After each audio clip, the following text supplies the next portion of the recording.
Well, Canada's Minister of Veterans Affairs is pledging to rebuild the somewhat tattered relationship with many of the men and women who have served this country and feel like, for a lot of them, that they've been forgotten. Erin O'Toole is himself a veteran. He made another announcement this week to guarantee a better retirement income for veterans who've been moderately or seriously injured. And he's expected to announce more measures that veterans advocates have been asking for in the weeks ahead.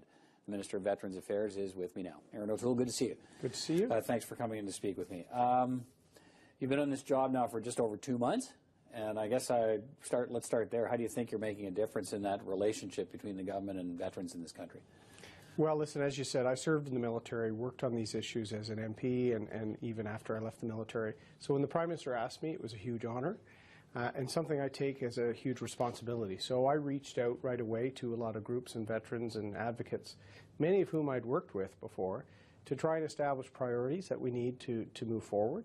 I've also encouraged people to say, let's not just talk about some of the challenges, let's also talk about some of the things we're doing well. We are doing better than a lot of our allies on trying to grow support for mental health, other things. So let's have an informed and respectful discussion, and I'm also moving forward to close a few gaps that in the last couple of years were identified.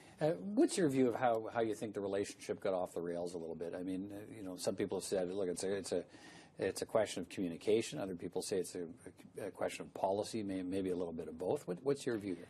I think, to be honest, the biggest challenge is just the fact that Canada came through 12 years of a combat mission in Afghanistan with 158 deaths, with seriously injured men and women, and the department, which is focused on serving the veteran, had for 50 or 60 years been focused on the World War II and Korean generation, and they had to adapt to the expectations and the needs of a range of new modern veterans from the Cold War, from NATO service, and particularly a large cohort from Afghanistan.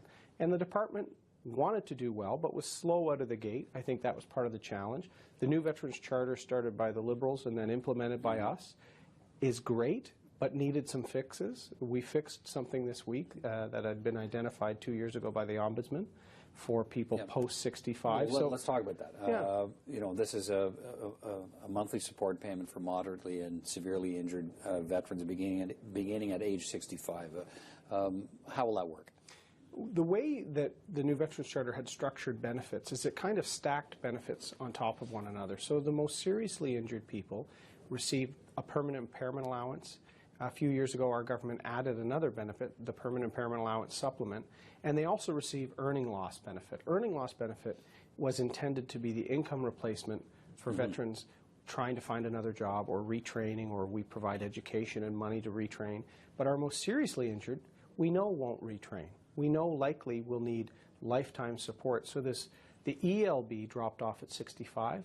Our new benefit, the Retirement Income Security Benefit, kicks in at 65 to make sure that there's a predictable level of support to the end of the veteran's life. And how much of a financial difference will that make? How much money will they get? This will make a huge difference. This sort of makes sure that that veterans will receive as a pension, and I want to move towards calling this and running this like a pension for the most seriously injured, receive sort of 70% of what they were receiving pre-retirement, so at 64, so that in the years leading up to it, we've got veterans seriously injured that won't receive this for 30 years. They might be 35 now. Right. But this gives the family peace of mind because they know they won't have a drop-off at 65. They'll have that stable sort of 70% of income for the rest of their life. How many veterans are we talking about here? Well, because the new Veterans Charter is new, and because many of the injured from Afghanistan are young, we anticipate within about the next 5 years, 260 veterans will be receiving this benefit, the RISB, but as many as 4,000 or more eligible. But because it starts at 65, they're eligible, and it will kick in when they hit 65. Now, you made that announcement a little earlier this week in the company of the Veterans Ombudsman. Hasn't a whole lot been said about that, but that's one of the things I thought was striking about the announcement, because the Veterans Ombudsman is, to some degree, been fairly critical of the way the government's been treating veterans and some of the policies. What does it say that he was there?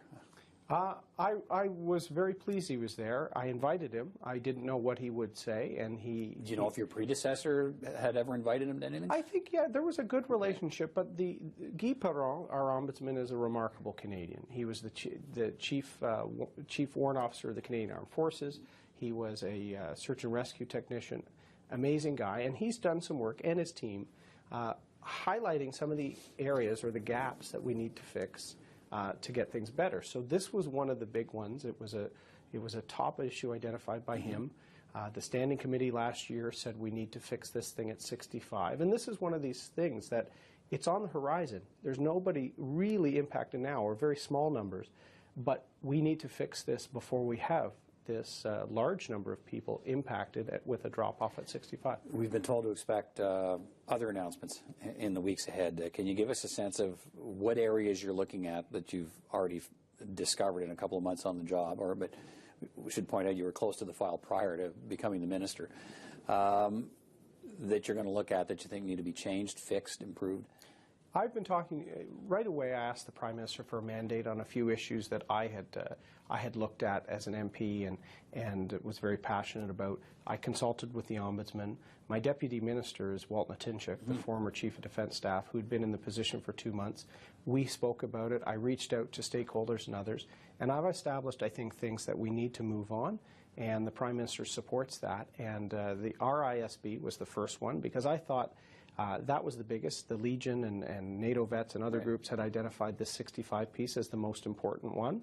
But there's several other things that we're looking at that I think will show people we constantly need to evolve and ensure that these programs and financial supports are there to help the veterans and their family. But specifically, I mean, I know there's been criticism of how the government has been treating wounded reservists, for instance. Is that an area you're focusing on now, or is that perhaps something down the road? Well, when I opened a new operational stress injury clinic in Hamilton, Hamilton, the home of Corporal Cirillo's regiment, the Argylls, the home of the Royal Hamilton Light Infantry, the reserves are important for me. We wouldn't have been able to do the Afghanistan mission without our reserves. So there will be something. I'm a big supporter of the men and women who serve in our reserves, and they need to have predictability as well. So there's a number of priorities that I'm going to work on, and I think the Ombudsman really I view as my strategic partner in this, and he's been very helpful in indicating what we should move on, and I hope to have him at future announcements and have his advice. All right. We'll be waiting for those future announcements. Minister of Veterans Affairs, Erin O'Toole, good to see you again. Thanks for coming in. Thanks for having me.